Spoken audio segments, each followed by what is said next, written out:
Our approach doesn't take shortcuts. The ingredients never took shortcuts, and we're not going to take shortcuts to celebrate those ingredients. Growing up in the West made us realize that we love this place, but it's a pretty tough place to be at times.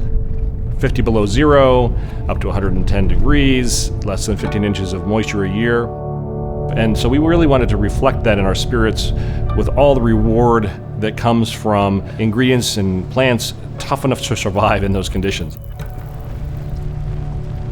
Where we're from is part of who we are, and creating spirits that are authentic representations of the places we love, that shows our respect to the lands that we enjoy.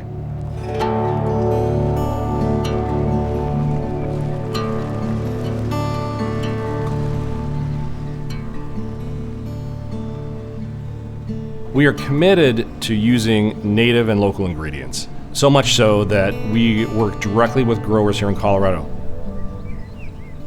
Mark Arnish of Arnish Farms in Keensburg, just 30 miles from the distillery, he's growing our heirloom wheat. He's also growing our Antero wheat. We are one of the few distillers in the country that produce 100% single grain wheat whiskeys, for example, one of the true original American whiskeys. For us to make a commitment to producing a single grain wheat whiskey was a big stretch. We were told we were kind of crazy by our peers. In order to make spirits, it truly is a collaboration from a lot of different partners. We can't do anything here by ourselves. I'm a third generation farmer in my family, and I've been producing on these lands for nearly 25 years. And now our son Brett has come back into our farming operations, so he'll represent the fourth generation of our family farm. I think the biggest challenge was that we didn't know what we didn't know. It's a brand new wheat variety for us on our farm. We have to have our market figured out. We can't just grow a crop and expect somebody to buy it. They're willing to take the plunge into some of these unknowns with us,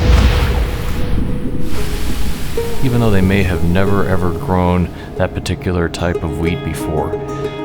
There's evidence that the white Sonoran wheat goes back 2,500 years or more in the Americas. There's evidence that it may even be the mother strain of many of the wheats that we see in commercial production today. I think it's changing the conversation around how we select varieties in Colorado. Our Antero wheat is a unique Colorado-specific grain that we helped him save from extinction. It was just really unique to be able to see the entire length of the supply chain. In my farming career, we've always grown something that somebody bought and turned into a product that maybe 2 to 3 removed steps from our farm the consumer eventually bought. Growing a grain and having to go to Dry Land Distillers and automatically becoming a fantastic whiskey, that's kind of the cherry on the top of a farming career. It's the first time that I've ever been able to look at a product and go, I know where that originated. It started on our farm. That's a perfect situation, being able to network and to understand what you do and then apply those changes back to the farm has just been the most rewarding thing we've done in our farm in a long time.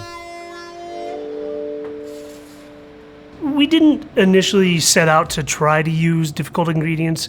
It just so happens that the ingredients that we ended up with were difficult to use.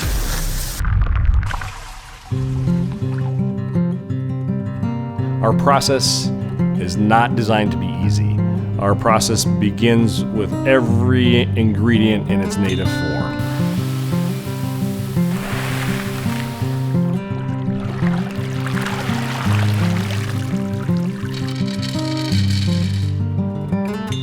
Gin is a labor of love. It was a lot of trial and error, a lot of experimentation, not a lot of it good. I believe that our final recipe was number 17. We have a sweeter, more approachable, definitely cocktail-friendly gin using 100% native Colorado botanicals. We wanted to get all the flavors of the Western United States into a bottle. So everything from the rose hips that we use that are found in the foothills, all the way down to the sage, which is grown down in the arroyos in the southeastern corner. It was pretty important of us to bring all those flavors in so you can see the wide variety that you have in this area, in this ecosystem. I want to taste with a little bit of water. Yeah, me too. Nels, Aaron, and I became friends actually through our children. Our children all go to school together, and that led to adult friendships, and then that led to a business relationship. We've had a fantastic experience bringing in staff that are passionate and experienced and talented in ways that we aren't. We see ourselves as a Main Street business here in Longmont. We feel we're a part of that community, and it's something that we want to continue to build on. I wanted to be able to bring to this community a sense of accomplishment and happiness like they've brought to myself and my family. When somebody's having a glass of our whiskey here in our tasting room, and you can see the culmination of that work in that first sip, and you really see people's eyes light up. And for me, that part is very rewarding to see the culmination of years of work in that first short little sip that somebody has here at Dry Land Distillers.